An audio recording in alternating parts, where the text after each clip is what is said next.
Good evening, good evening Varun जी।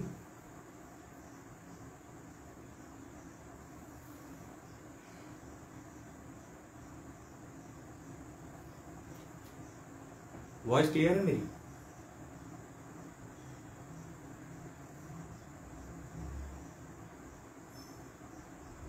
जी जी, धन्यवाद।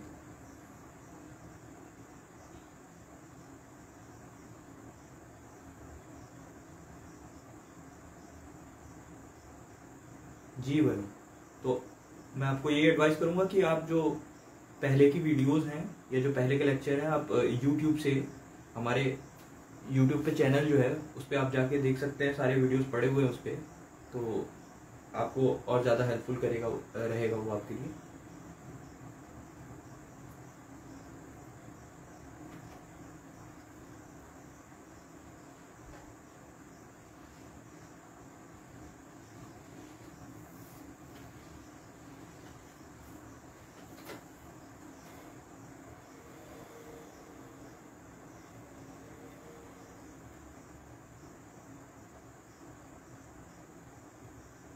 अभी क्या क्लियर है वीडियो?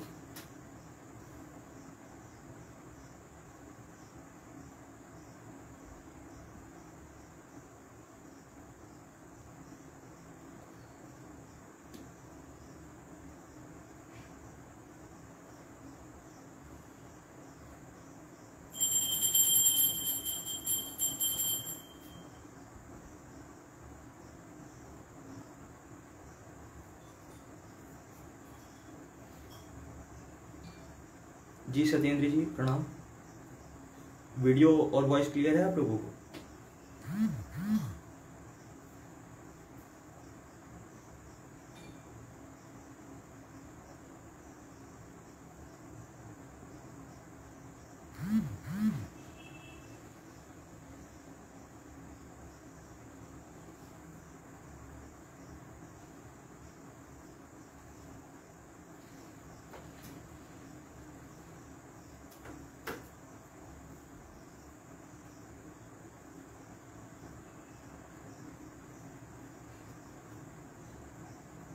जी जी धन्यवाद।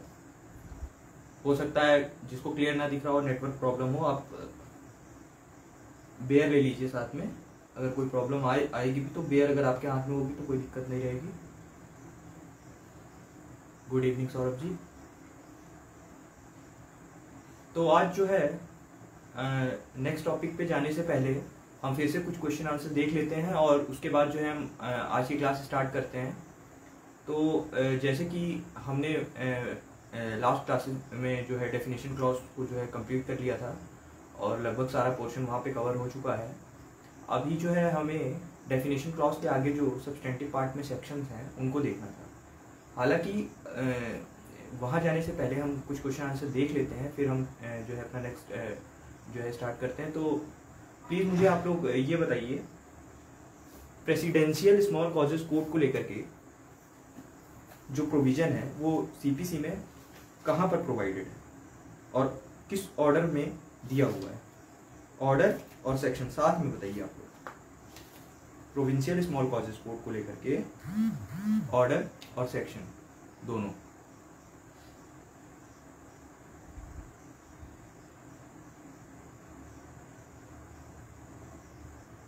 फिर हम आज का जो है स्टार्ट करेंगे जो भी नेक्स्ट टॉपिक होगा। तो प्रोविंशियल स्मॉल कॉजेज कोड को लेकर के जो प्रोविजन सीपीसी में है वो सब्सटेंटिव पार्ट में कहाँ पर दिया हुआ है और प्रोसीजरल पार्ट में किस ऑर्डर में प्रोविजन है इससे related. Provincial small causes code.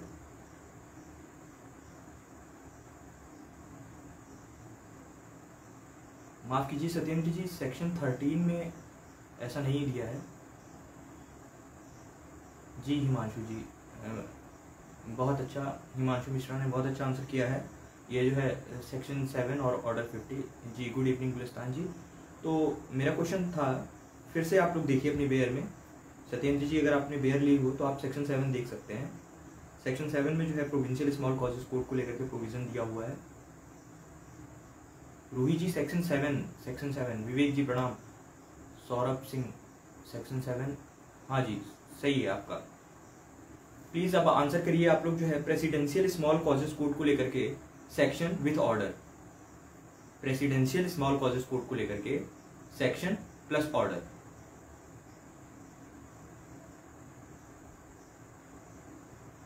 साथ साथ आप लोग जो है वीडियो को लाइक और शेयर करते रहिए ताकि जब क्लास स्टार्ट हो तो जो और भी लोग ना जुड़े हों वो क्लास स्टार्ट होते टाइम जुड़ जाएं। जी बहुत अच्छा जी। मेरा नेक्स्ट क्वेश्चन है आप लोगों से कि प्रेसिडेंशियल स्मॉल कॉजेस कोड को लेकर के जो सेक्शन है वो कौन सा सेक्शन है और ऑर्डर जो है वो किस ऑर्डर में दिया है। जी हिमांशु मिश्रा जी बहुत अच्छा आंसर किया आपने, section 8 read with order 51।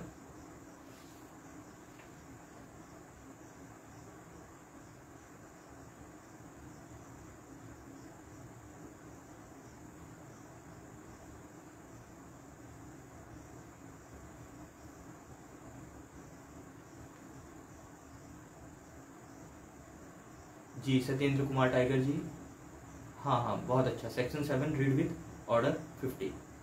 Please आप लोग आंसर करिए सबऑर्डिनेशन ऑफ कोड्स को लेकर के प्रोविजन कहां पर दिया हुआ है।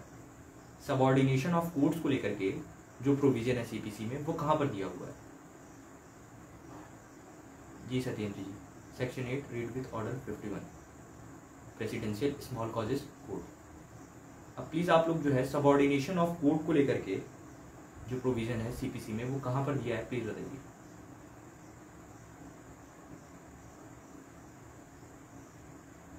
Section 3 Vivek Shukla, section 3।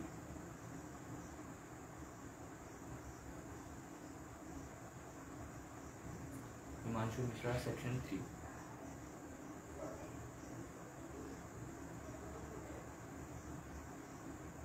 Ruhi Kanaujia, section 3। जी वरुण पाठक, अंशु जी, सेक्शन 3। जी बहुत अच्छा। डेफिनेशन क्लॉज में जो वर्ड साइंड है वो कहां पर डिफाइंड है। सेक्शन विथ क्लॉज आप लोग प्लीज मुझे बताइए, जो साइंड वर्ड है वह कहां पर डिफाइंड है। इस एक्ट में अगर कहीं भी वर्ड साइंड यूज होगा तो हम उसका क्या मीनिंग या क्या सेंस निकालेंगे, इसको लेकर के जो डेफिनेशन है वो कहां पर दी हुई है। Word signed, SIGNED, signed. जी सत्येंद्र जी बहुत अच्छा।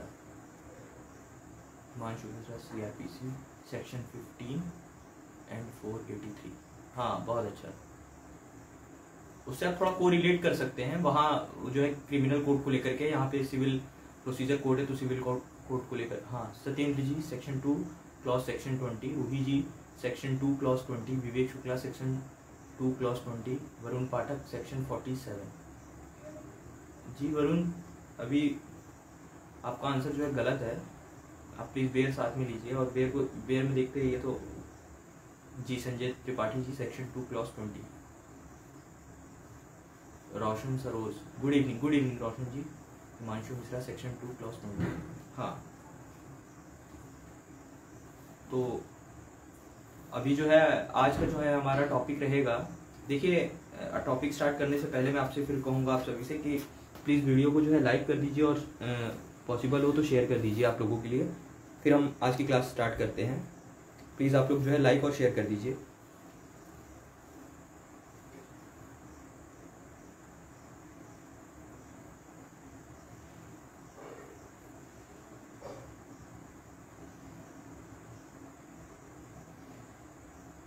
जी रुचि जी, हाँ प्लीज़ लाइक और शेयर कर दीजिए आप लोग, फिर हम स्टार्ट करते हैं।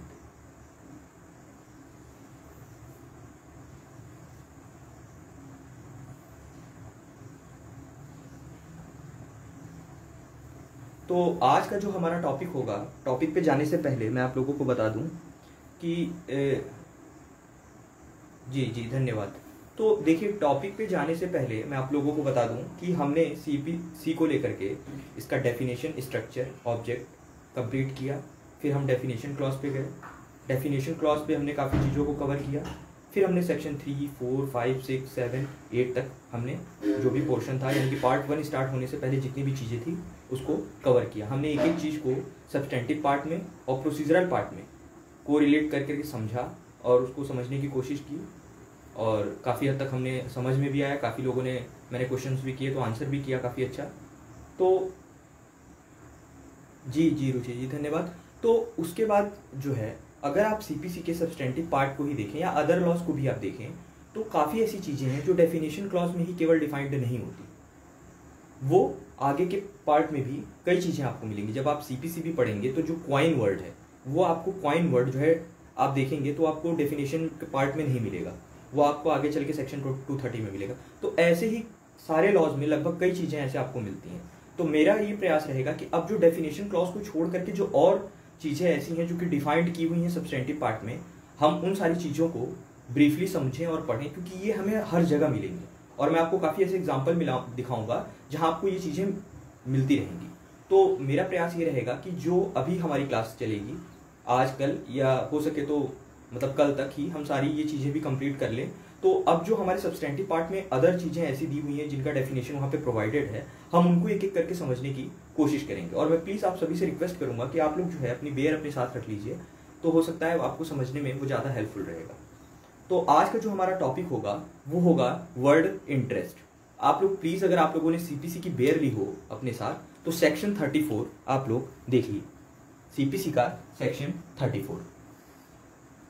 आज की जो हमारी क्लास होगी वो section 34, the word interest given under section 34, इसको जो है हम लोग समझने की कोशिश करेंगे कि ये क्या कहना चाहता है। क्योंकि जब आप सीपीसी पढ़ेंगे तो आपको सीपीसी में जगह जगह पे ये वर्ड मिलेगा, ये आपको सब्सटेंटिव पार्ट में भी काफ़ी जगह पे मिलेगा, आपको प्रोसीजरल पार्ट पे भी। तो हम समझने की कोशिश करेंगे कि इंटरेस्ट का क्या रोल है, जो ये वर्ड इंटरेस्ट है आखिर इसका सीपीसी में हमें कहाँ कहाँ, और ये जो सेक्शन 34 में दिया भी है तो इसको ये क्या समझाने की कोशिश कर रहा है, ये क्या बताना चाह रहा है हमको सेक्शन 34 में। तो आप लोग प्लीज़, अगर आप लोगों ने अपनी अपनी बेयर ली हो तो आप लोग प्लीज़ सेक्शन 34 जो है अपनी बेयर में देखिए। तो सेक्शन 34 पे जाने से पहले मैं आपको बता दूं कि हम लोग जो है सूट लाते हैं तो उसमें कई सूट रिकवरी के लिए होते हैं, जिनको रिकवरी सूट कहते हैं। तो रिकवरी सूट में एक एग्जांपल ले लीजिए, जैसे कि मान लीजिए डैमेजेस को लेकर के, और डैमेजेस भी आप लोगों को पता होगा कि डैमेजेस भी दो प्रकार के होते हैं, एक तो लिक्विडेटेड डैमेजेस होता है और एक अनलिक्विडेटेड डैमेजेस होता है। तो यहाँ पर जो हम पढ़ेंगे, मान लीजिए कि धारा 34 में, तो ये बताएगा मनी डिग्री की पेमेंट को लेकर के। तो मान लीजिए कि आपने कोई रिकवरी सूट लाया है, अब इसके लिए एक एग्जाम्पल समझना होगा कि मान लीजिए कि एक ए है और एक है बी। बी को ए से 500 रुपए बकाया है जो कि लेने हैं, ड्यू है जो कि लेने हैं। अब ये जो रुपए हैं 500 बकाया ए के पास, जिसको कि बी को ए से लेने हैं, इसके लिए मान लीजिए कि बी कोई सूट इंस्टीट्यूट करता है चूंकि ए देने से आनाकानी करते हैं। तो ये जो 500 रुपए की राशि है, इस पर जो इंटरेस्ट लगेगा उसकी यहाँ पर बात कर रहा है। अब ये आपको समझने के लिए सेक्शन 34 क्या कहता है, इसके लिए हम सेक्शन 34 देखेंगे। बस आप ऐसे सिंपल समझिए कि जो ए हैं इन्होंने 500 रुपए बी से ले रखे हैं, या कोई और कारण है जिस कारणवश इनको बी को 500 रुपए देने हैं। यहाँ पर ये देने से आनाकानी कर रहे हैं, जिसको लेकर के बी जो है सूट इंस्टीट्यूट करेगा किसके खिलाफ, ए के खिलाफ, ताकि जो 500 रुपए हैं वो रिकवर कर ले। मान लीजिए कि ये कोई रिकवरी सूट है। अब ए को जो पैसे बी ने दिए थे वो मान लीजिए कि 1 जनवरी 2021 को ये पैसे दिए गए हैं। एक डेट ले लेते हैं हम, 1 जनवरी 2021, 1/1/21। अब जो है ए ने जब मना किया तो बी ने मान लीजिए 1 फरवरी 2021 को एक सूट इंस्टीट्यूट किया ए के खिलाफ, और मान लीजिए कि डिग्री जो है वो पास होती है, फाइनल डिग्री 1 मार्च 2021 को। देखते रहिए आप, एक स्टेज आया 1 जनवरी से लेकर के 1 फरवरी के बीच, एक स्टेज हमारा चला 1 फरवरी से 1 मार्च के बीच। अब यहाँ पर होती है डिग्री पास। अब डिग्री पास होने के बाद ही इसकी पेमेंट होनी है, तो जो डेट ऑफ डिग्री है उससे मान लीजिए कि पेमेंट करने में ये 1 माह लगा देते हैं, यानी कि 1 अप्रैल 2021। अब ये देखिए, एक स्टेज हमें मिला 1 जनवरी से लेकर के 1 फरवरी के बीच, एक स्टेज हमें मिला 1 फरवरी से 1 मार्च के बीच जहां पर सूट चला था, और एक स्टेज हमें मिला डिग्री पास होने के बाद और पेमेंट होने के बीच का समय, यानी कि 1 मार्च से लेकर के 1 अप्रैल के बीच का समय। अब ये जो 3 स्टेज आए, इन तीनों स्टेज पे इंटरेस्ट लगाने की बात करता है आपका सेक्शन 34। इस चीज को आप लोगों को क्लियर हो जाना चाहिए कि जो हम सेक्शन 34 पढ़ेंगे वह इन तीनों स्टेज पे इंटरेस्ट लगाने की बात करता है, ठीक है। तो आई थिंक ये आपको क्लियर हो गया होगा। कि अगर क्लियर ना हुआ हो तो आप में से मुझे आप बता सकते हैं, तो मैं फिर से आपको जो है ये बताऊंगा।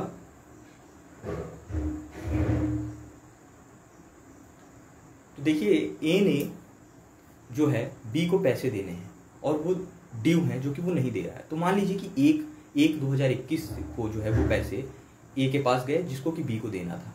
तो एक पीरियड आता है हमारा 1/1/21 से 1/2/21 के बीच का। इस दौरान वो नहीं देते हैं, जिसके कारण बी जो है 1 फरवरी को सूट इंस्टीट्यूट करता है अगेंस्ट ए के, और उसके बाद जो सूट इंस्टीट्यूट करता है अगेंस्ट ए के, वो सूट जो है उसको लेकर के डिक्री जो पास होती है वो होती है 1 मार्च 2021 को, और उसके बाद पेमेंट होती है 1 अप्रैल 2021 को।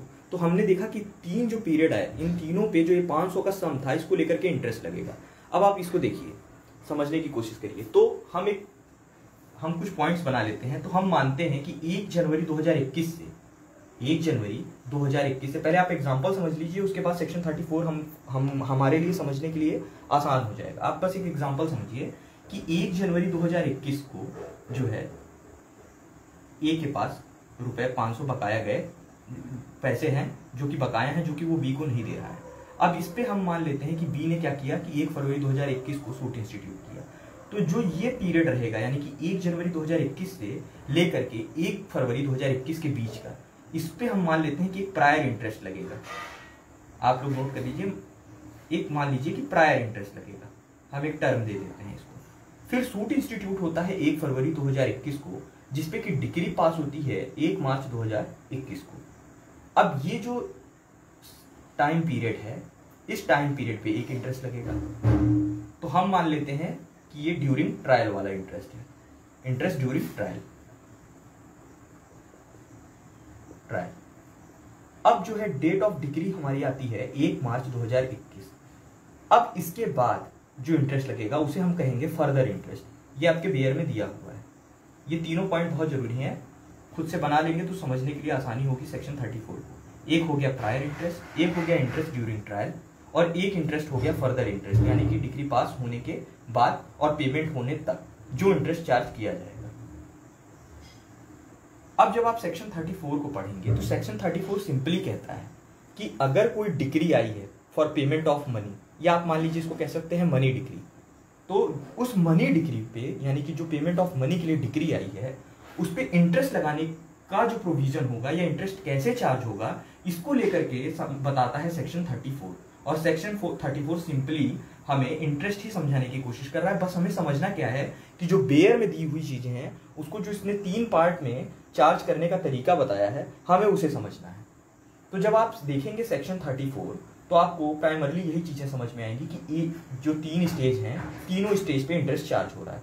और इसको समझने में और भी आसानी होगी अगर आप इसको एक टर्म दे देंगे, यानी कि 1 जनवरी से 1 फरवरी के बीच के इंटरेस्ट को आप प्रायर इंटरेस्ट कह लीजिए, 1 फरवरी से 1 मार्च तक के जो पीरियड है उसको आप इंटरेस्ट ड्यूरिंग ट्रायल कह लीजिए, और डिग्री पास होने के बाद और पेमेंट होने तक जो इंटरेस्ट चार्ज किया जाएगा उसको आप फर्दर इंटरेस्ट कह लीजिए। तो आप जब 3 स्टेज पे इसको बांट देंगे तो आपको समझने में और भी आसानी हो जाएगी। तो सिंपली यही कह रहा है, पहली बात आपको ध्यान रखनी है कि ये मनी डिक्री पे जो इंटरेस्ट चार्ज किया जाएगा, यानी कि जो रिकवरी सूट आया था जिसके तहत हमें क्या रिकवर करना था, कोई मनी रिकवर करनी थी, और इसको लेकर के एक सिंपली मनी डिक्री आई। अब वो जो मनी डिक्री आई है उस मनी डिक्री पे जो इंटरेस्ट चार्ज होगा वो कैसे कैसे चार्ज होगा, और वो किस किस फुटिंग पे यानी किस किस स्टेप पे चार्ज किया जाएगा और कैसे किया जाएगा, सिंपली यही बताता है आपको सेक्शन 34। मैंने आपको एक बहुत आसान सा एग्जांपल दिया और समझाने की कोशिश की। हमने देखा prior interest, interest during trial और फर्दर इंटरेस्ट। अब जब हमारा इसमें समझने वाली जो सबसे इंपॉर्टेंट चीज है वो ये है जो ये फर्दर इंटरेस्ट है। जब आप अपनी बेयर देखेंगे, प्लीज आप लोग अपनी बेयर ले लीजिए सेक्शन और 34 देखिए बेयर में, तो आपको आसानी से समझ में आ जाएगा।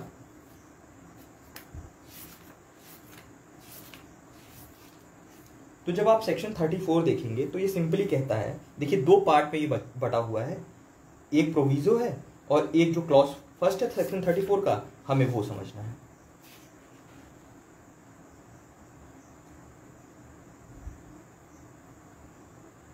तो आप लोग प्लीज अपनी बेयर ले लीजिए साथ में।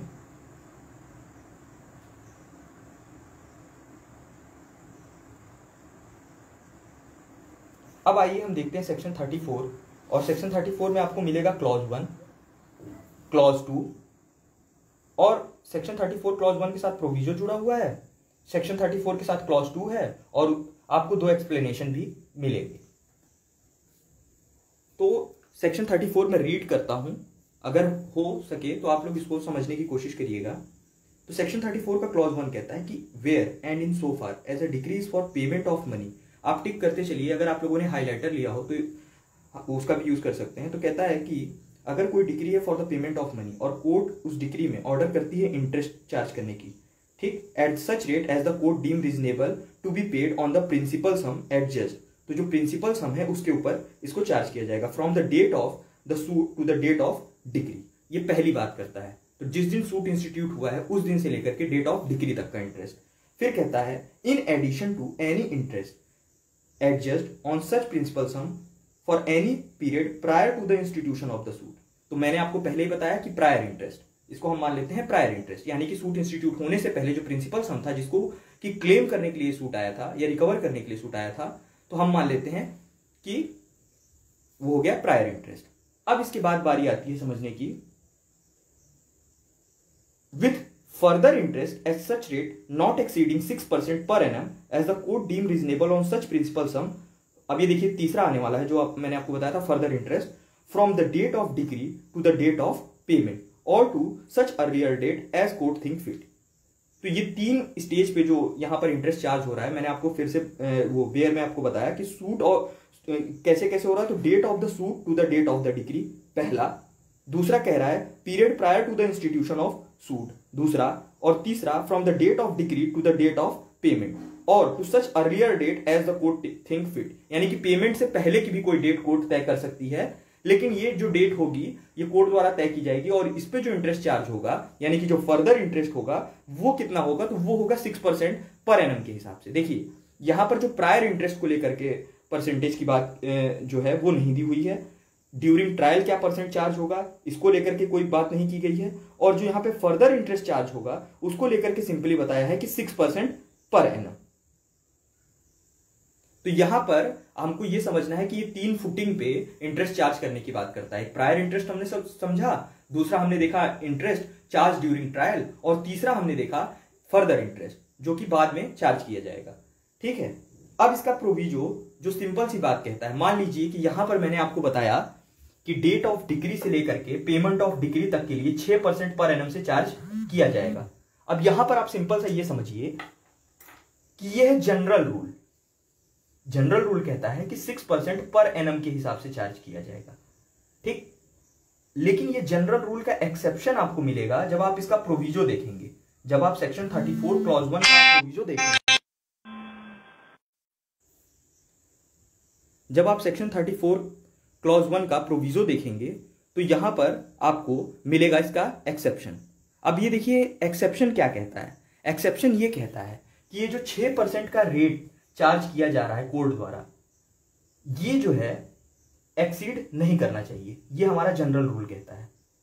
लेकिन जब आप प्रोविजो देखेंगे तो वो कहता है कि ये 6% एक्सीड कर सकता है, लेकिन कब, अगर कोई कॉमर्शियल ट्रांजैक्शन से जुड़ा हुआ ये प्रिंसिपल सम है जिसको लेकर के पैसे को क्या करना है, रिकवर करना है, या decree for payment of money I है, तो वहां पर ये एक्सीड कर सकता है, लेकिन कितना, जो कॉन्ट्रेक्चुअल रेट होगा उससे ज्यादा नहीं, मतलब कि 6 से ज्यादा, लेकिन जो कॉन्ट्रेक्चुअल रेट तय किया गया है उससे ज्यादा नहीं। जनरल रूल क्या है 6%, और यहां पे प्रोविजो जो दिया हुआ है सेक्शन 34 क्लॉज 1 का वो क्या कहता है, एक्सेप्शन, और वो क्या कहता है कि अगर कॉमर्शियल ट्रांजैक्शन से रिलेटेड है तो वहां पर ये 6% एक्सीड कर सकता है, लेकिन कितना, जितना कॉन्ट्रेक्चुअल रेट तय किया होगा। अब मान लीजिए कि कोई कॉन्ट्रेक्चुअल रेट नहीं तय किया है, तब कितना चार्ज किया जाएगा, तो तब उतना चार्ज किया जाएगा जितना हमारे देश की जो नेशनलाइज बैंक हैं उनके द्वारा रेट ऑफ इंटरेस्ट चार्ज किया जाता है मनी को लेंड करते समय, जो भी चार्ज किया जाता है हमारे नेशनलाइज बैंक द्वारा। और आप सभी को पता होगा कि इंडिया में फिलहाल 12 नेशनलाइज बैंक थे, जिनमें से 2 ऐसे बैंक हैं कि सेंट्रल बैंक और इंडियन ओवरसीज बैंक, जो अब नेशनलाइज बैंक की श्रेणी में नहीं रह जाएंगे, और अब जो है मात्र 10 नेशनलाइज बैंक जो है हमारे रह जाएंगे। तो मैंने आपको बताया कि जो ये फर्दर इंटरेस्ट यहां पर बताया है 6%, इस फर्दर इंटरेस्ट को लेकर के मैंने आपको बताया कि ये जो है सेक्शन 34 क्लॉज 1 जो है जनरल रूल बताता है कि कितना होगा, 6% पर एनम होगा, लेकिन इसका एक्सेप्शन हमें मिलता है इसके प्रोविजो में। जो प्रोविजो क्या कहता है कि यह 6% जो लिमिट लगी हुई है ये एक्सीड हो सकती है, लेकिन कब, अगर कॉमर्शियल ट्रांजेक्शन से जुड़ा हो और साथ साथ वहां पर कोई कॉन्ट्रेक्चुअल रेट तय किया हो, तो जितना तय किया होगा यह वहां तक चला जाएगा। अगर मान लीजिए कि कोई कॉन्ट्रेक्चुअल रेट नहीं तय किया है लेकिन कॉमर्शियल ट्रांजेक्शन से रिलेटेड है, तो ये वहां पर कितना परसेंट इंटरेस्ट जाएगा, तो ये वहां पर उतना जाएगा जितना हमारे यहाँ की नेशनलाइज बैंक चार्ज करती होंगी इंटरेस्ट मनी को लेंड करते समय। और फॉर एग्जाम्पल आप देखिए कि जैसे कैनरा बैंक है, तो वो माइक्रो, स्मॉल और मीडियम एंटरप्राइजेस को अगर मनी लेंड करती है तो 9.20% पर एनम के इंटरेस्ट रेट से चार्ज करती है। तो ये 6 बढ़ करके 9.20 हो जाएगा, यानी कि 9.20। अब ये जो हमारा डेट ऑफ डिक्री से लेकर के डेट ऑफ पेमेंट तक का जो टाइम पीरियड है, अगर आप मान लीजिए इसमें भी आप फॉल्ट करते हैं, पहले तो आप दे नहीं रहे थे, उसको लेकर के उसने सूट इंस्टीट्यूट किया कि वो आपसे रिकवर करे। रिकवर करने के बाद डेट डिक्री पास हुई। अब डिक्री जब पास हुई तो आपको डिक्री एग्जीक्यूट होगी तो आपको पे करना पड़ेगा, लेकिन आप मान लीजिए यहां भी फॉल्ट कर रहे हैं, तो इसको लेकर के भी पैनल इंटरेस्ट के प्रोविजंस दिए हुए हैं जो कि 18%, 12%, 20% तक चले जाते हैं। सिंपली हमको यहाँ सेक्शन 34 समझना था इंटरेस्ट को लेकर के, क्योंकि जो इंटरेस्ट टर्म आपका सीपीसी पढ़ते समय चाहे सब्सटेंटिव पार्ट में या चाहे प्रोसीजरल पार्ट में जो भी आएगा, आपको हमेशा चीज को ध्यान में लेकर के चलना होगा। आपको सेक्शन 34 को हमेशा ध्यान में रखना होगा कि सेक्शन 34 जो इंटरेस्ट बताता है, ये इंटरेस्ट आपका पूरी सीपीसी में जहां भी सब्सटेंटिव और प्रोसीजरल पार्ट आएगा, आपको ये प्रोसीजर या ये प्रोविजन दिमाग में ऐसे ही होना चाहिए।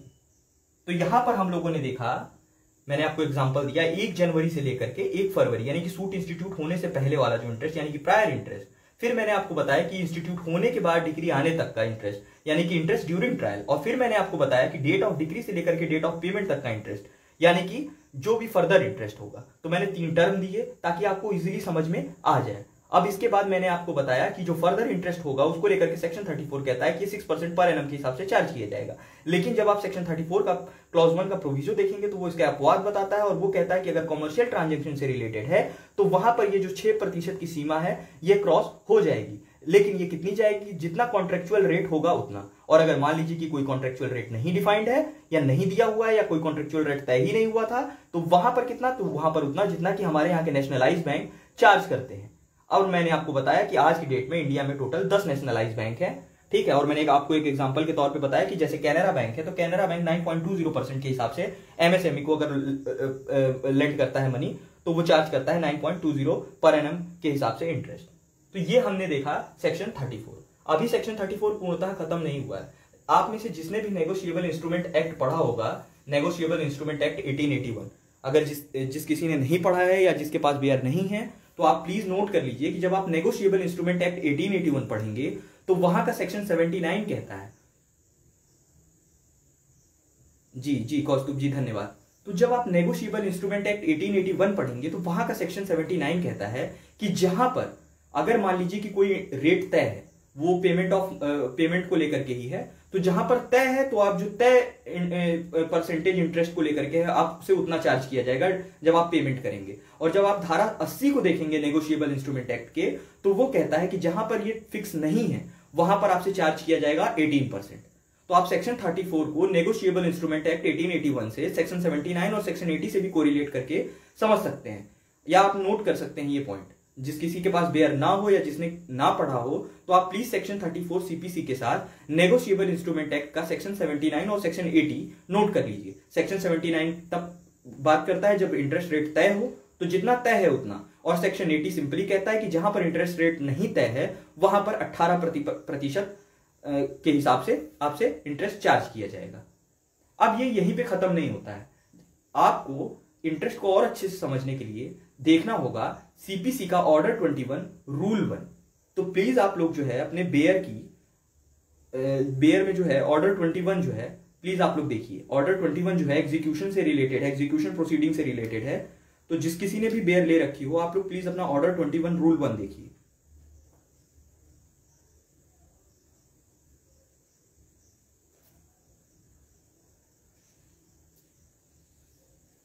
तो आप लोग जिस किसी ने भी बेयर ली हो, प्लीज आप लोग जो है अपने बेयर में ऑर्डर 21 रूल 1 देखिए सीपीसी का।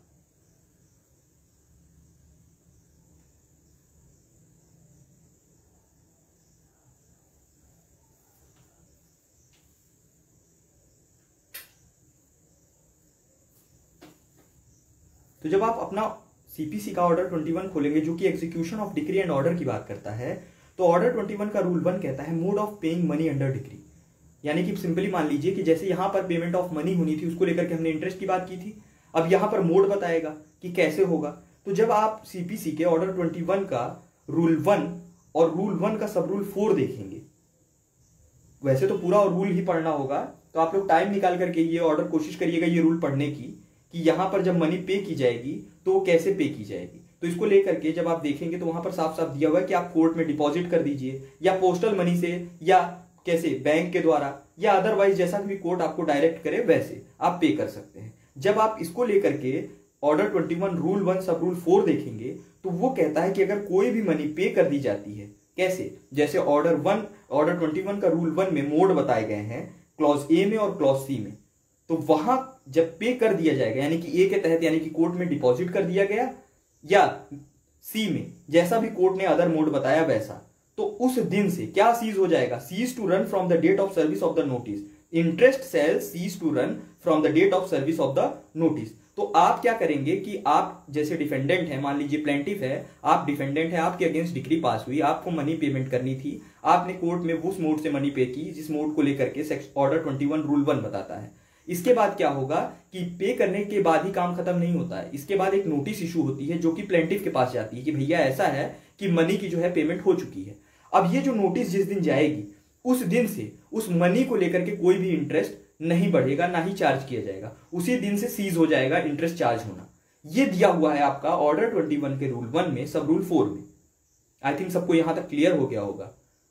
देखिए इसके इंपॉर्टेंस कितनी है, अभी आपको ये और भी जगह मिलेगा, अगर आप ध्यान से प्रोसीजरल पार्ट को पढ़ेंगे तो ये आपको हर जगह मिलेगा, और ये कल को प्रीलिम्स में जो है बड़ी आसानी से इस पर क्वेश्चन बनाया जा सकता है कि ये सीज होगा कि नहीं होगा, कब से सीज होगा। तो सीज कब से होगा, जिस दिन date of service of notice होगी, जो date of service of notice होगी उस दिन से सीज होगा। आपके पे कर देने से ही सीज नहीं हो जाएगा, इंटरेस्ट चार्ज होना मतलब बंद नहीं हो जाएगा। जिस दिन आप नोटिस इशू करेंगे, जो date of service of notice होगी उस दिन से ये सीज करेगा रन होना। अब इसके बाद आप लोग प्लीज अपने बेयर में ऑर्डर 24 रूल 3 देखिए। सेम प्रोविजन आपको ऑर्डर 24 रूल 3 में भी मिलेगा। जिस किसी ने बेयर ली हो प्लीज आप लोग ऑर्डर 24 रूल 3 देखिए। देखिए बहुत इंपॉर्टेंट पॉइंट्स हैं, इनको ऐसे छोड़ा नहीं जा सकता। जी सत्येंद्र जी धन्यवाद। देखिए मेरा प्रयास यही रहता है कि हम लोग जितनी चीजों को कोरिलेट करके और आसानी से समझने की कोशिश करेंगे तो ये हमको ऐसा नहीं है कि कंपटीशन पॉइंट ऑफ व्यू से ही काम आए, ऐसा भी होना चाहिए कि हमें कॉन्सेप्ट क्लियरिटी होनी चाहिए। तो देखिए मैंने आपको सेक्शन 34 जब इंटरेस्ट बताया तो वहां पर मैंने आपको सेक्शन 34 में, अभी हमारा सेक्शन 34 भी पूरी तरीके से कंप्लीट नहीं हुआ है, उसका अभी क्लॉज 2 बचा हुआ है, वो भी हम देखेंगे।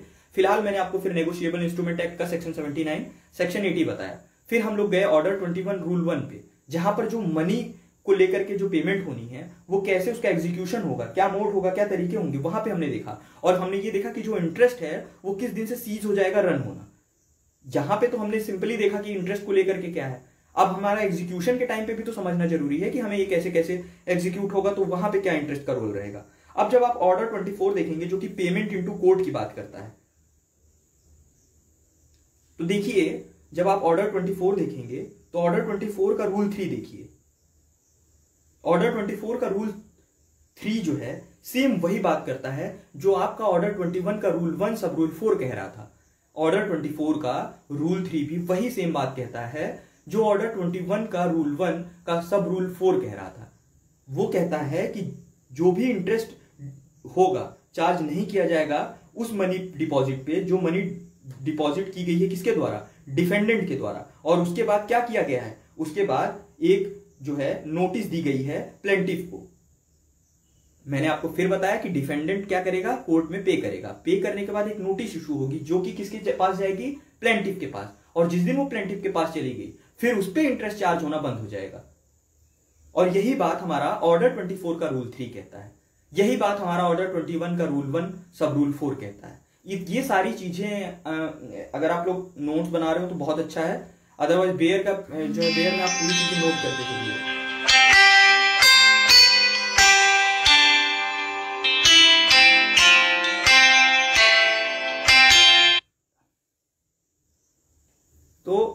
ये सारी चीजें जो हैं इंपॉर्टेंट हैं, तो इसको ऐसे छोड़ा नहीं जा सकता। फिर आप लोग जो है वापस से सेक्शन 34 पे आइए और सेक्शन 34 के हम लोग देखेंगे क्लॉज 2 को। जो सेक्शन 34 का क्लॉज 2 है ये भी बड़ा इंपॉर्टेंट है। ये बात करता है, जो मैंने आपको एग्जांपल में बताया था, फर्दर इंटरेस्ट। ये सेम फर्दर इंटरेस्ट की ही बात करता है जो मैंने आपको बताया था। देखिए तो ये क्या कहता है, आइए हम इसे रीड करते हैं और समझने की कोशिश करते हैं। तो ये कहता है कि where a decree is silent with respect to the payment of further interest on principal sum from the date of decree to the date of payment और other earlier date, the court shall be deemed to have refused such interest and a separate suit therefore shall not lie। कहने का मतलब है कि मैंने आपको बताया कि 1 जनवरी से लेकर के 2 जनवरी के बीच में जो इंटरेस्ट चार्ज किया गया वो हो गया प्रायर इंटरेस्ट। 1 फरवरी जिस दिन सूट इंस्टीट्यूट हुआ और 1 मार्च जिस दिन डिग्री पास हुई उसके बीच में जो चार्ज किया गया वो हो गया इंटरेस्ट ड्यूरिंग ट्रायल।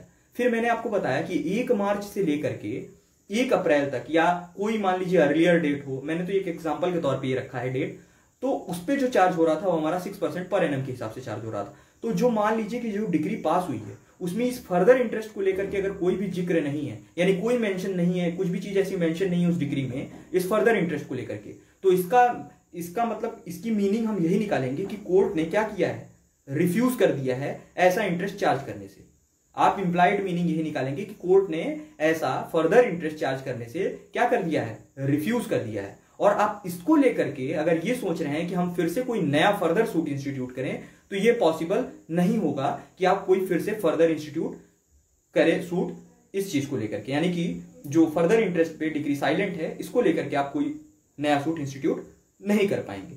तो आई थिंक यहां तक सबको क्लियर हो गया होगा। अगर किसी को कोई दिक्कत हो तो प्लीज आप मुझे कमेंट बॉक्स में बताइए, फिर हम आगे चलते हैं। यहां तक अभी हम लोगों ने जो भी समझा मैं उसको फिर से समराइज कर दूंगा। पहले मैं देख लूं आप लोगों को ये सारी चीजें क्लियर हुई या नहीं। अगर किसी को कोई प्रॉब्लम हो किसी प्रोविजन को लेकर के तो आप प्लीज मुझे बताइए, फिर मैं इसको समराइज करूं ताकि हम अपना नेक्स्ट टॉपिक स्टार्ट करें।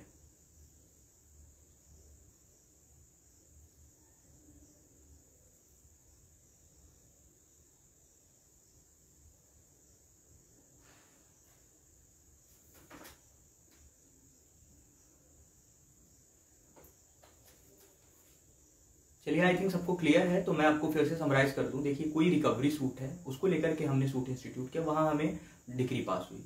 अब वो डिग्री आप कह लीजिए मनी डिग्री या कह लीजिए degree for payment of money. अब उस पर जो इंटरेस्ट चार्ज होगा इसको लेकर के वो कैसे चार्ज होगा ये हमारे सब्सटेंटिव पार्ट का सेक्शन 34 बताता है। सिंपली तो समझिए कि सेक्शन 34 में इंटरेस्ट तो डिफाइंड है।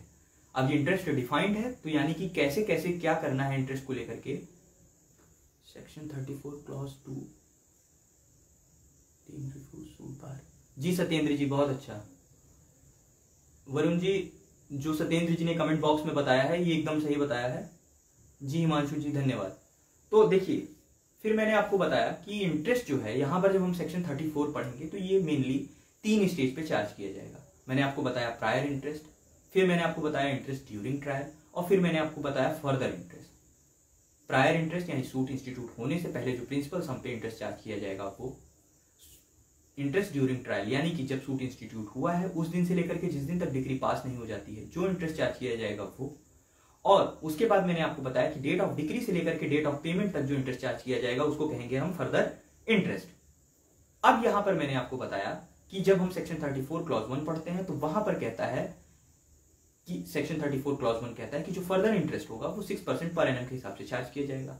मैंने आपको फिर बताया कि जब हम लोग सेक्शन 34 क्लॉज 1 के प्रोविजो को देखेंगे तो इस जनरल रूल का एक्सेप्शन बताता है, जो कि सिंपली ये कहता है कि अगर ये कॉमर्शियल ट्रांजैक्शन से रिलेटेड था तो यहां पर ये 6% की जो लिमिट है इसको एक्सीड कर सकता है, लेकिन कितना जाएगा, जितना उन लोगों ने कॉन्ट्रेक्चुअल रेट तय किया होगा। मान लीजिए कि कोई कॉन्ट्रेक्चुअल रेट तय नहीं किया गया है, उस केस में क्या होगा, उस केस में हम ये देखेंगे कि नेशनलाइज बैंक जो है वो मनी कुछ देने से पहले या देते समय कितना चार्ज करती है। मैंने आपको फिर बताया कि आज की डेट में इंडिया में टोटल 10 नेशनलाइज बैंक है। हाल ही में 2 नेशनलाइज बैंक यानी कि सेंट्रल बैंक ऑफ इंडिया और इंडियन ओवरसीज बैंक जो है ये 2 नेशनलाइज बैंक नहीं रह गए हैं। फिर मैंने आपको बताया कि एग्जांपल के तौर पे कि जैसे कैनरा बैंक है, तो अगर वो एमएसएमई को कोई भी मनी प्रोवाइड करता है, लेंड करता है, तो वो वहां पर 9.20% के हिसाब से चार्ज करता है। तो मान लीजिए कि यहाँ पर ये लिमिट एक्सीड करके 9.20 चली जाएगी, यानी कि 3.20% का यहाँ पर क्या हो जा रहा है, एक्सीड कर जा रहा है। फिर मैंने आपको बताया कि सेक्शन 34 क्लॉज 2 कहता है सिंपल सी बात कि मान लीजिए कि जो फर्दर इंटरेस्ट था यानी कि मनी सूट इंस्टीट्यूट होने से पहले और सूट इंस्टीट्यूट होने के बाद डिग्री आने से पहले, इसकी बात नहीं कर रहा है। सेक्शन 34 क्लॉज 2 सिंपली बात कर रहा है कि जिस दिन सूट को लेकर के डिग्री पास होती है उसके पास होने के बाद और पेमेंट होने के बीच में, यानी कि जो फर्दर इंटरेस्ट होगा उसको लेकर के। और ये यहाँ पर सिंपली कहता है कि अगर फर्दर इंटरेस्ट को लेकर के जो डिग्री पास हुई है वो साइलेंट है, तो माना जाएगा कि कोर्ट ने कोई भी इंटरेस्ट उस मनी पे चार्ज करने से, यानी कि डिग्री पास होने के बाद से कोई भी इंटरेस्ट चार्ज करने से मना कर दिया है। आप इसको लेकर के फ्रेश सूट इंस्टीट्यूट नहीं कर पाएंगे। तो सिंपली हमने सेक्शन 34 को यहां तक समझा। फिर हम लोग गए प्रोसीजरल पार्ट पे। प्रोसीजरल पार्ट पे जब हम लोग गए तो मैंने आपको सिंपली बताया कि ऑर्डर 21 रूल 1 हमको बताता है क्या, पेमेंट ऑफ मनी को लेकर के। और वो हमें क्या कहता है, वो हमें वहां पर बताता है कि जब हम ऑर्डर 21 रूल 1 का सब रूल 4 देखेंगे तो वो हमें कहता है कि जो इंटरेस्ट है, मान लीजिए कि पेमेंट हो जाती है, कैसे होती है, ऑर्डर 21 के रूल 1 में जो मोड बताए हैं उसके तहत। और उसके तहत अगर पेमेंट हो जाती है तो उसके बाद क्या करनी होगी, नोटिस इशू करनी होगी, और वो किसके हाथ जाएगी, प्लेंटिफ के। तो उसके बाद कोई भी इंटरेस्ट रेट नहीं चार्ज किया जाएगा, उस दिन से इंटरेस्ट सीज हो जाएगा। यानी उससे पहले जो चार्ज किया गया है वही किया गया है, उसके बाद नहीं। ये फर्दर इंटरेस्ट को लेकर के जो बातें हैं ये है सूट इंस्टीट्यूट होने से पहले और सूट इंस्टीट्यूट होने के बाद और डिग्री आने तक जो भी इंटरेस्ट है वो तो हमारा क्लियर ही है कि वो तो पहले चार्ज कर ही दिया गया होगा। अब मैंने आपको फिर उसके बाद बताया ऑर्डर 24 रूल 3। इसके बाद हम लोग नेगोशिएबल इंस्ट्रूमेंट एक्ट 1881 पे गए। वहां पर आप दो सेक्शन को रिलेट कर लेंगे तो आपको याद करने में आसानी होगी। कई जगह एग्जाम में जो है नेगोशिएबल इंस्ट्रूमेंट एक्ट प्रीलिम्स और मेंस का भी पार्ट है। यहाँ तक कि आप देख सकते हैं मध्य प्रदेश जुडिशरी जो कराती है एग्जाम, या राजस्थान जुडिशियल सर्विसेज में, तो वहां भी नेगोशिएबल इंस्ट्रूमेंट एक्ट जो है वहां का पार्ट। तो वहां सिंपली ये दो सेक्शन आप समझ सकते हैं यहाँ से कि वहां सेक्शन 79 बात करता है जब पेमेंट होगी, अगर इंटरेस्ट रेट दिया है तो वो इंटरेस्ट रेट चार्ज किया जाएगा, और सेक्शन 80 कहता है कि अगर नहीं दिया है तो 18%। आप इसको ऐसे रख सकते हैं कि यहाँ 34 में 6% और वहां धारा 80 में 18%, यानी कि 34 80 से छोटा है इसलिए यहाँ पे 6%, और 80 की संख्या यानी कि 80 जो नंबर है वो खुद ही में 34 नंबर से काफी बड़ा है, तो वहां पर 18%। ठीक है, अब हमारा जो है नेक्स्ट टॉपिक होगा आज का, वो होगा cost, section 35 of CPC. I think यहां तक सबको क्लियर हो गया होगा। अगर फिर भी कोई कमी रह गई हो तो आप प्लीज यूट्यूब पे वीडियो देखिएगा, वहां मुझे कमेंट बॉक्स में बताइएगा, हो सकता है वहां पे मैं आपको आंसर करने की कोशिश करूंगा, क्योंकि यहाँ पे टाइम काफी कम रहता है, तो उसके लिए मैं आप सभी से माफी चाहूंगा। आइए हम देखते हैं सेक्शन 35 कॉस्ट को लेकर के। आज तो ये कंप्लीट हो नहीं पाएगा, वैसे मैं चाह रहा था कि आज कंप्लीट हो जाए, लेकिन ये आज कंप्लीट हो नहीं पाएगा, तो बाकी चीजें हम जो रह जाएंगी कॉस्ट को लेकर के उसे कल देखेंगे। तो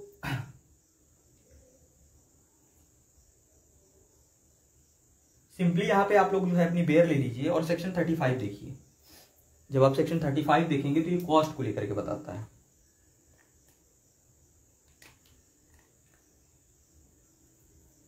तो जब आप सेक्शन 35 देखेंगे तो सेक्शन 35 में कॉस्ट को लेकर के बताया हुआ है, और यहां पर जो कॉस्ट चार्ज की जाएगी, हाँ एक पॉइंट रह गया था, जो यहां पर इंटरेस्ट चार्ज किया जा रहा था सेक्शन 34 में, यहां पर आप एक पॉइंट लिख लीजिए कि ये कोर्ट की डिस्क्रिशनरी पावर है।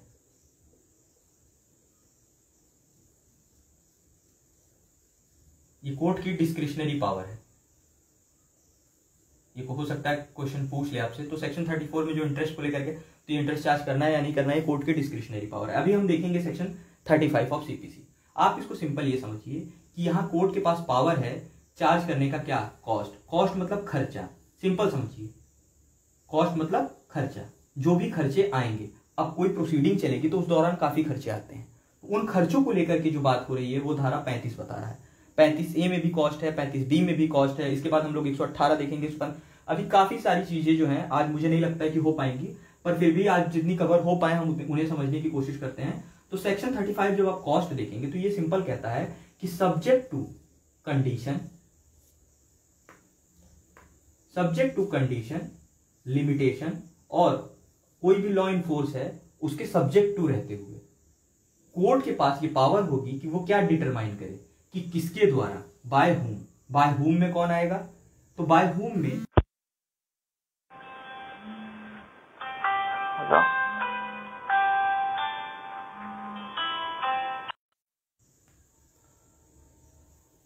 बाय हुम में कोई थर्ड पर्सन तो आएगा नहीं, या तो प्लेंटिफ आएगा या तो डिफेंडेंट। तो ये कोर्ट तय करेगी कि किसके द्वारा कॉस्ट पे किया जाना है। फिर उसके बाद आउट ऑफ व्हाट प्रॉपर्टी, किस प्रॉपर्टी से इसको चार्ज किया जाएगा, एंड व्हाट एक्सटेंट, यानी कि किस एक्सटेंट तक। यहां पर आप सिंपली समझिए कि कोई कंडीशन, कोई लिमिटेशन या कोई लॉ इन्फोर्स है जो इस चीज पे लिमिट लगाता है, तो उसके सब्जेक्ट टू रहते हुए कोर्ट ये डिटरमाइन करेगी कि जो कॉस्ट यानी कि जो खर्चा है यह किसके द्वारा दिया जाएगा, किस प्रॉपर्टी से वसूला जाएगा और कितने एक्सटेंट तक।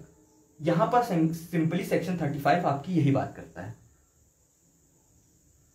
तो आई थिंक ये चीज आपको क्लियर हो गई होगी। अब इसके बाद बारी आती है जो इसका नेक्स्ट पार्ट है वो समझने की। तो वहां पे कहता है कि court have no jurisdiction to try suit shall no bar to exercise such power. मैंने आपको बताया था, जैसे कि मैंने आपको पेक्यूनरी जुरिसडिक्शन बताया था, तो मैंने पेक्यूनरी जुरिसडिक्शन में आपको अच्छा खासा एग्जांपल दिया था। मान लीजिए कि कोर्ट ए है, वह वही सूट पे सुनवाई कर सकती है जो 500 रुपए तक के लिए है। अब मान लीजिए कि 502 रुपए तक का कोई सूट है, यानी कि जिसका कॉज ऑफ एक्शन जिसमें है कि उसमें 502 रुपए जो है को लेकर के सूट है, लेकिन जो कोर्ट ए है भले ही उसका क्षेत्राधिकार उस सूट पे ना हो, लेकिन ये पावर जो एक्सरसाइज करनी है कॉस्ट को लेकर के सेक्शन 35 में, इस पावर को लेकर के उस पर कोई भी बार नहीं लगेगा, यानी कि वो ये पावर एक्सरसाइज कर पाएगी। यानी कि सिंपल समझिए, कोर्ट के पास जुरिसडिक्शन नहीं है सूट ट्राई करने का, इसका मतलब यह नहीं होगा कि वह ये पावर एक्सरसाइज नहीं कर सकती। सिंपल सी बात कहता है ये नेक्स्ट लाइन। यहां पर हमने कॉस्ट को लेकर के समझना है, और यहां पे सिंपल कहा है कि कोई भी कंडीशन है, लिमिटेशन या कोई लॉ इन्फोर्स है, उसके सब्जेक्ट टू रहते हुए कोर्ट के पास ये पावर होगी कि वह तय करे कि किसके द्वारा, किस प्रॉपर्टी से और किस एक्सटेंट तक वो इंटरेस्ट चार्ज करे। इसके बाद मैंने आपको बताया नेक्स्ट लाइन जो कहती है वो सिंपल सी बात कहती है कि कोर्ट के पास किसी मैटर की सुनवाई करने को लेकर के अगर क्षेत्राधिकार नहीं है, इसका मतलब यह नहीं निकाला जाएगा कि कोर्ट ये पावर एक्सरसाइज नहीं कर पाएगी, यानी कि कोर्ट ये पावर एक्सरसाइज कर सकती है। अब समझिए इसके बाद जो हमारा नेक्स्ट पार्ट है समझने के लिए, आप लोग जो है सेक्शन 35 बेयर में जो है देखते रहिए तो आसानी से आप समझ पाएंगे इसको। तो ये हमारा सेक्शन 35 का क्लॉज 1 यहां तक जो है कंप्लीट हुआ है, यहां से लेकर के यहां तक सेक्शन 35 का क्लॉज 1 कंप्लीट हुआ है। अब इसका हम क्लॉज 2 देखेंगे कि क्लॉज 2 क्या कहता है। तो जनरल रूल समझिए कि क्या है। जनरल रूल ये है कि खर्चा उतना लिया जाएगा या उस हिसाब से लिया जाएगा जो रिजल्ट आएगा, यानी जो रिजल्ट आएगा उसी हिसाब से खर्चा वसूला जाएगा। लेकिन जब आप सेक्शन 35 का क्लॉज 2 देखेंगे तो वो क्या कहता है कि कोर्ट डायरेक्ट कर सकती है, क्या कि मतलब कि कोर्ट इस रूल को ब्रेक कर सकती है। जो जनरल रूल है कोर्ट इस रूल को ब्रेक कर सकती है, यानी कि इवेंट या रिजल्ट के अकॉर्डिंग जरूरी नहीं है कि खर्चा हो, और अगर ऐसा कोर्ट करती है तो कोर्ट को इसके लिए अपना रीजन जो है वो बताना होगा कि क्या रीजन है कि कोर्ट ऐसा कर रही है। या कोर्ट हो सकता है कि इसको घटा दे, या कोर्ट हो सकता है कि इसको बढ़ा दे, रिजल्ट के अनुसार ही होना चाहिए। लेकिन मान लीजिए कोर्ट इसे बढ़ा दे या कोर्ट इसे घटा दे तो कोर्ट को इसका रीजन भी बताना होगा। सिंपल सी बात कहता है सेक्शन 35। आई थिंक यहां तक सभी को क्लियर हो गया होगा। अगर किसी को कोई पॉइंट रह गया हो किसी का तो आप प्लीज मुझे बताइए।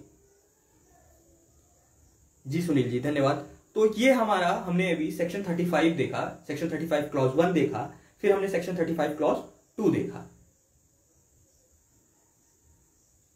अब जो है इसके बाद हम स्टार्ट करेंगे सेक्शन 35 के बाद। आप लोग प्लीज अपनी बेयर में, अगर यहां तक सबको क्लियर हो तो अच्छी बात है, अगर नहीं हो तो आप प्लीज मुझे बताइए, क्योंकि इसके बाद हमें ऑर्डर 20A और ऑर्डर 25P देखना है। तो अगर यहां तक क्लियर हो तो प्लीज आप लोग अपनी बेयर में ऑर्डर 20 देखिए, ऑर्डर 20A, माफ कीजिएगा ऑर्डर 20A।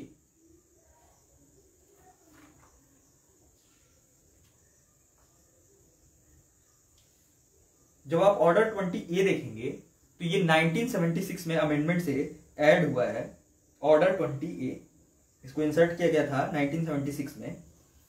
आप ऑर्डर 20A देखिए, ये कॉस्ट से रिलेटेड है ऑर्डर 20A।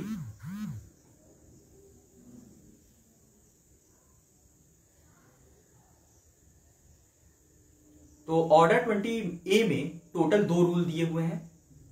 सिंपल सा ऑर्डर है, इसमें समझने में आपको ज्यादा दिक्कत भी नहीं होगी, ना ज्यादा परेशानी आएगी, लेकिन इसे हम साथ साथ देखते चलें। देखिए मैं कोशिश कर रहा हूं कि ज्यादा से ज्यादा चीजें हम कवर करके चलें।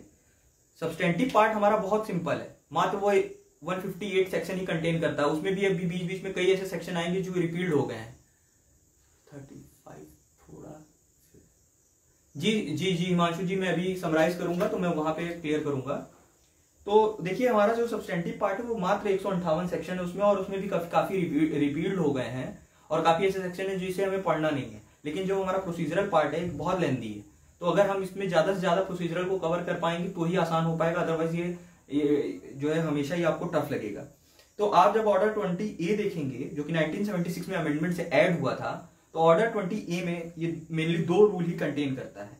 तो जो इसका पहला रूल है वो बताता है कि जो कोर्ट होगी वो तय करेगी क्या चीज, कॉस्ट, और किस किस मैटर पे क्या कॉस्ट चार्ज करना है, इसको लेकर के एक लिस्ट दी हुई है।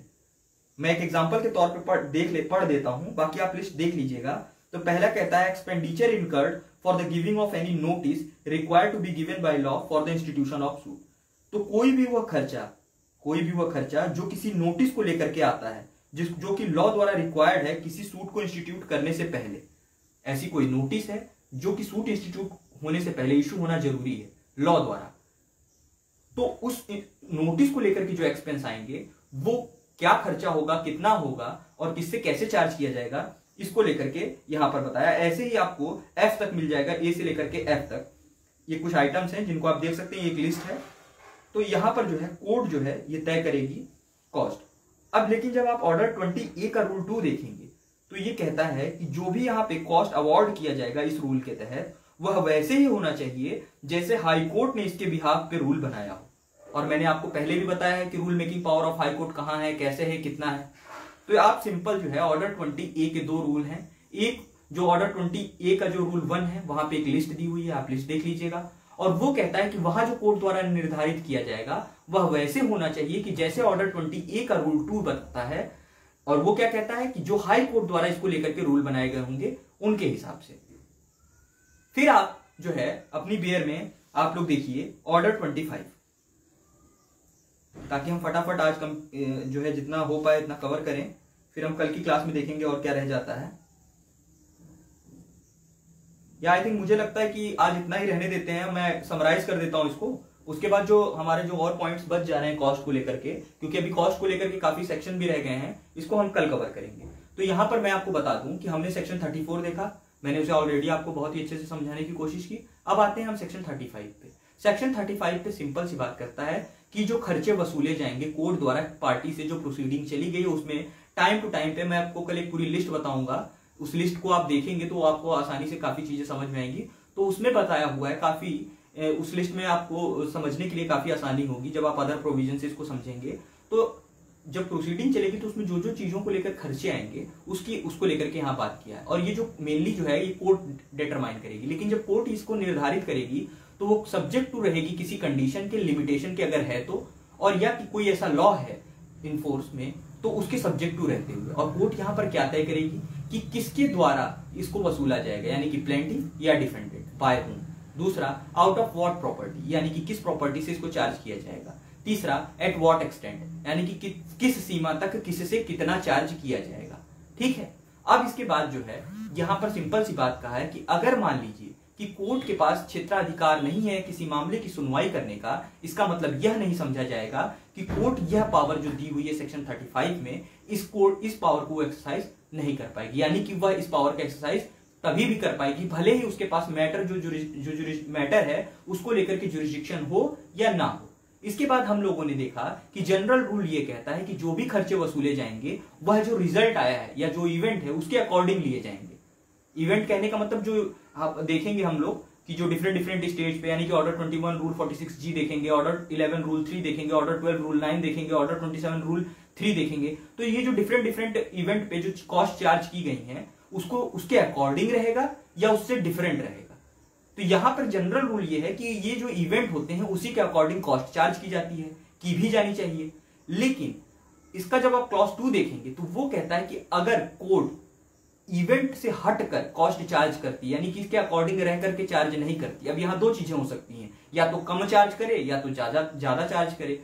तो अगर कोर्ट कम चार्ज करे या ज्यादा चार्ज करे, यानी कि हट करके चार्ज करेगी, तो कोर्ट को अपना रीजन भी स्टेट करना होगा। और जब आप ऑर्डर 20A, अब हम लोग इसके बाद गए थे ऑर्डर 20A पे। ऑर्डर 20A पे जब हम गए तो वहां पे हमने देखा ये कॉस्ट को लेकर के है, जो कि 1976 में अमेंडमेंट से ऐड हुआ है। ये सिंपली जो है 2 रूल कंटेन करता है। रूल 1 जो है वो बताता है एक लिस्ट आइटम दिए हुए हैं, उनको लेकर के कोर्ट डिसाइड करेगी कि इन आइटम पे कितनी कॉस्ट चार्ज करनी है। लेकिन जैसे ही हम ऑर्डर 20A का रूल 2 देखते हैं तो वो सिंपल बताता है कि जो भी कोर्ट वहां पर तय करेगी वो किसके अकॉर्डिंग होना चाहिए?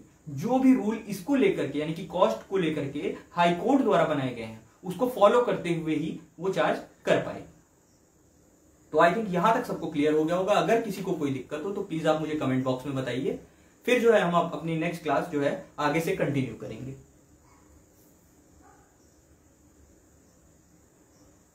हिमांशु जी, सुनील जी, अतुल जी, अगर आप लोगों को कोई प्रॉब्लम हो तो प्लीज आप मुझे बताइए,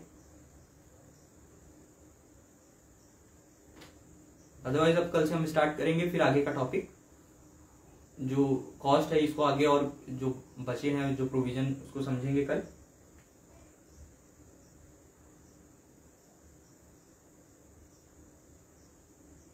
जी वरुण, धन्यवाद। तो आई थिंक सबको क्लियर हो गया होगा। प्लीज आप लोग जो है वीडियो को लाइक कर दीजिए और पॉसिबल हो तो शेयर कर दीजिए। और जिस किसी ने भी लास्ट की क्लासेस ना की हो आप यूट्यूब पे जा सकते हैं, वहां पे हमारे चैनल पे सारी वीडियोस जो हैं दी हुई हैं और आपको सिंपली जो है सारी चीजें समझ में आ जाएंगी। तो सभी को गुड नाइट और धन्यवाद। जी जी वरुण।